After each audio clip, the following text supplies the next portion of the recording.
Joe Flacco, seasoned veteran, saying all the right thing about the Jets. The bottom line is, even though there are 32 total teams, he had a history with the Jets. They needed a quarterback. They didn't call. The Browns did, and the Browns are benefiting from it. And look at this. Comeback Player of the Year odds. Joe Flacco up to number 2 on the list. Damar Hamlin's still the favorite at minus 400. Not quite the favorite he once was. And I'm going to have a hard time voting for Damar Hamlin given that he has not played much at all this year. We saw him on Saturday night playing in the game. Right. But you got, I mean, he had an incredible comeback. It's incredible. Last year. Yes.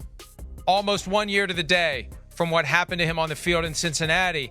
And he got cleared, and he's on the team, but we've only seen him in a handful of games this year. And you've got Flacco playing like he is. Baker Mayfield, that's where I'd be inclined right now to put my vote on Baker Mayfield as Comeback Player of the Year. It's not going to be easy, though, and we make no final decisions. As voters on these awards, we make no final decisions, Chris, until after the season ends. But there are some very viable candidates there, and Flacco making a late push to get Comeback Player of the Year, even though he literally did not come back and play until late November, early December. Yeah, no, it's I'm with you. You know, the Damar Hamlin story is amazing, definitely, but we'll have a hard time, you know, voting for somebody that really has played a handful of plays the whole year and say, oh, that's the Comeback Player of the Year, right? Still an amazing story, and certainly don't want to take credit away from that, but I tend to look at Baker Mayfield. I mean, come on.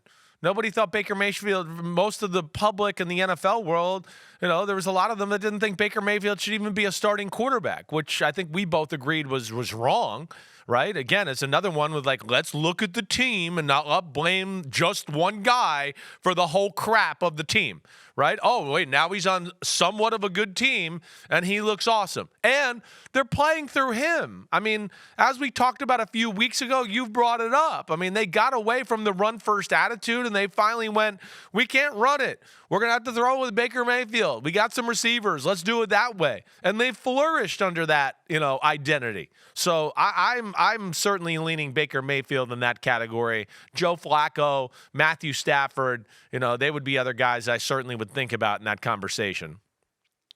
Mayfield, wire-to-wire starter, potential playoff team in Tampa Bay. He's played incredibly well, laying the foundation for a long-term deal there. Hamlin has appeared in 5 games this year with 17 defensive snaps. And what he did and what he stands for and how he has taken his circumstance and turned it into something that saves lives with the awareness of the use of AEDs and the presence of those devices at sporting events, that's incredible. But